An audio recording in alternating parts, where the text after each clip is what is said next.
ज़िला कठुआ की और सांबा की करेंगे, क्योंकि ये वो रास्ता है जो जम्मू कश्मीर साबिका रियासत या मौजूदा यूटी को मुल्क के बाकी हिस्सों के साथ मिलाने का काम करता। और इसमें एक अहम तरीन पुल जो तरना नाले के ऊपर था, एक तवील पुल था। गुज़श्ता बरस आपको याद होगा कि इसको शदीद बारिशों की वजह से नुकसान पहुंचा था, और अब इतलात ये हैं कि तकरीबन एक साल मुकम्मल होने वाला है, और ये जो पुल जिसको नुकसान पहुंचा था वो तकरीबन काम मुकम्मल हो रहा है। यानी अगले 8 से 10 दिनों के दौरान दोबारा से इस पुल से गाड़ियों को छोड़ा जाएगा, जिसका मतलब यह है कि 2 हफ्तों में कम से कम ये काम मुकम्मल होकर दोबारा से ट्रैफिक बहाल कर दिया जाएगा। इस दौरान सबसे बड़ी मुसीबत क्या थी कि तरना नाले के आसपास जब ये सारा नुकसान हुआ, काम शुरू किया गया, तो एक दूर दराज का इलाका या सरहदी बेल्ट को टच करते हुए घूमकर गाड़ियों को आना पड़ रहा था, जिसकी वजह से बड़ी मुसीबत थी। फिर एक आर्जी रास्ता जो पास से यहाँ से बाईपास किया गया, और पुल जब तक मुकम्मल होता तब तक गाड़ियों को यहाँ से छोड़ा गया। अब मैक्सिमम गाड़ियाँ वो थी या तो मुलाजमीन या तलबा जो सांबा से कठुआ की तरफ जाते थे, इस पुल से उनका गुजर था, वो एक मुश्किल थी, सफ़र लंबा पड़ रहा था। फिर दूसरी बड़ी मुसीबत थी कि इस इलाके के अंदर मुलाजमीन के अलावा चूँकि कारोबारी सरगर्मियाँ काफ़ी ज़्यादा होती हैं, सांबा मंडी आने वाले लोगों की अच्छी खासी तादाद है, काश्तकार हैं, वो लोग भी बड़ी मुसीबतों से निकले। बिलाखिर 1 साल मुकम्मल होने के बाद पुल जो है वो गाड़ियों की आवाजाही के लिए तैयार है। अपने नुमाइंदे के पास चलेंगे, रंजीव मेहता हमारे साथ हैं।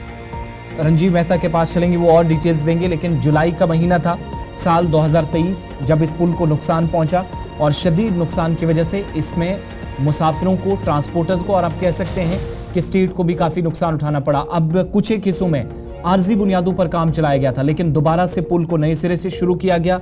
दोबारा से मुख्तलिफ हिस्सों के अंदर जहां पर national highway authority of India की टीम पहुंची, मॉनिटरिंग की गई, दिल्ली से टीमें आकर उनने बाज़ाब्ता रिपोर्ट तैयार की और दिखाया कि जो पुराना पुल था वो अनसेफ था, और ये नया पुल तैयार करके इस वक्त तैयारियां दोबारा से की जा रही हैं। रंजीव के पास चलेंगे, हमारे साथ कठुआ से इस वक्त है। रंजीव, आप तक आवाज़ पहुंच रही है? रंजीव, अपडेट कीजिएगा। ये पुल 1 साल के बाद, क्या ये इंतजार 2 हफ्तों के दौरान खत्म हो जाएगा, जिसके लिए बड़ी तादाद में, बड़ी संख्या में लोग कर रहे थे, जो कभी इंटरनेशनल बॉर्डर वाले इलाकों से घूम कर जाते थे, कभी पुराना जो आर्जी रास्ता था उससे जाते थे, लेकिन क्या 2 हफ्तों के भीतर दोबारा से यात्रा इस पुल से शुरू हो जाएगी? ट्रैफिक आने जाने की शुरुआत फिर से कर दी जाएगी?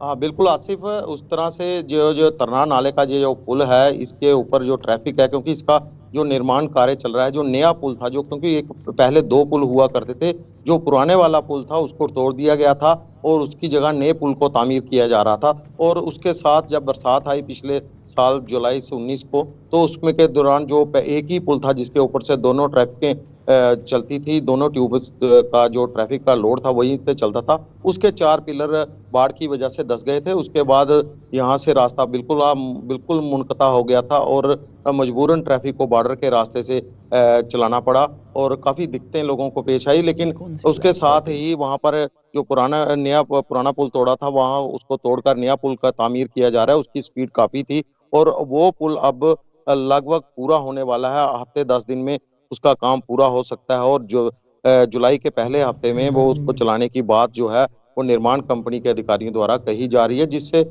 आने वाले दिनों में लोगों को काफ़ी राहत मिलेगी आसिफ। और साथ में अमरनाथ यात्रा, जो पिछले साल अमरनाथ यात्रा का जो आखिरी पड़ाव था, उस दौरान ये पुल धंसा था, तो लोगों को, जो खासकर यात्री थे अमरनाथ यात्रा के, उनको काफ़ी दिक्कतों का सामना भी करना पड़ रहा था। तो इससे पहले अब लोगों को राहत मिलेगी। और साथ साथ में चढ़वाल और दयाला चक का जो रिश्ता है, क्योंकि ये दोनों लोकल कस्बे हैं और व्यापारिक केंद्र हैं, इस इलाके के मुख्य व्यापारिक केंद्र हैं, और आपस में लोगों का 2 किलोमीटर का फैसला है, बीच में आधा किलोमीटर का एक पुल है, और वही फैसला है। लोगों का आने जाने में काफी लोगों को दिक्कतें पेश आई, अब वो उनको भी राहत मिलती नजर आ रही। अच्छा रंजीव, जब पुल टूटा था तो उस वक्त एक शिकायत आई थी, नोटिस में कुछ बातें आई थी कि ये पुल तो नया था, लेकिन इंजीनियरिंग का यहाँ फेलियर है, सवालात उठे। फिर national highway authority of India की टीम आई, उसने रिपोर्ट तैयार की। फिर कुछ लोकल्स ने यहाँ तक कहा कि उन लोगों को सजा मिले जिनने सरकारी खजाने को नुकसान पहुंचाया। वो रिपोर्ट कहीं सामने आई? अगर सामने आई है तो क्या कसूरवार किसी को ठहराया गया? क्योंकि जो पुल टूटा था पानी के तेज भाव की वजह से, वो भी तो कोई ज्यादा पुराना था नहीं। वो बिल्कुल पुराना नहीं था। वो साल 2014 में जब जम्मू पठानकोट नेशनल हाईवे का जब चौड़ीकरण हुआ, इसकी 4 लेन जब बना, तब उसी दौरान उसका निर्माण हुआ था। करीब 10 साल ही पुराना पुल था, वो बिल्कुल नया पुल था, लेकिन उसमें जो लापरवाही देखी गई वो निर्माण कंपनी की देखी गई, क्योंकि वहां पर पुराना पुल तोड़ दिया गया, वहां पर नया पुल तामीर करने का काम शुरू किया गया और पुराने पुल के आगे का जो हिस्सा था सारा पानी का बहाव 3 पिलरों के बीच में डाल दिया गया, क्योंकि इसके 27 पिलर थे। 27 पिलरों में से 24 को जो है वहां पर बांध बनाकर पानी को रोक कर जो है वो 3 पिलरों में डाला गया, जिसके कारण वह पुल के जो पिलर थे वो धंस गए थे। लेकिन रिपोर्ट की बात आपने कहा था कि जांच की जाएगी, वहां से दिल्ली से भी नेशनल हाईवे अथॉरिटी की टीम आई और उसी दौरान उन्होंने भी कहा था कि जांच की जाएगी, उसके बाद सर्वे किया जाएगा, लेकिन जी। वो सब दरे की दरे रह गई हैं, उसकी तरफ किसी ने ध्यान नहीं दिया है। लेकिन जो पुराना पुल था उसका निर्माण जो है वो तेजी से किया जा रहा है निर्माण कंपनी द्वारा और आने वाले दिनों में वह पूरा हो जाएगा। लेकिन इसके साथ ही जो पुल के 3-4 पिलर धसे थे, वहां पर वो पिलर बना दिए गए हैं, लेकिन उसके ऊपर लेंटर डालना अभी बाकी है। बरसात से पहले ये काम हो पाना नामुमकिन है, लेकिन लोगों को मजबूरन एक ही पुल से जो है दोनों ट्यूबों का ट्रैफिक जो है बहुत वो बहुत बहाल हो शुक्रिया सकता रंजीव है। डिटेल्स देने के लिए। ये वो रास्ता है जो अब जिससे यारा भी अब गुजरेगी और बाकी जो व्यापारिक काम होते हैं या जो कारोबारी सरगर्मियां होती हैं वो बहुत हद तक मुतासिर हुई थी, क्योंकि दिल्ली से मुल्क के बाकी हिस्सों से सिर्फ ट्रेन का वाहिद रास्ता जो ठीक था, लेकिन जब बात गाड़ियों की आती थी, इस पुल के या जो आधा किलोमीटर का हिस्सा था वो इस हिस्से के अंदर जब नुकसान पहुंचा तो फिर इंटरनेशनल बॉर्डर वाली एक सड़क से कनेक्ट होकर एक दूर दराज के एरिया से घूमकर लोगों को वापस जम्मू का रुख करना पड़ रहा था। वक्त छोटे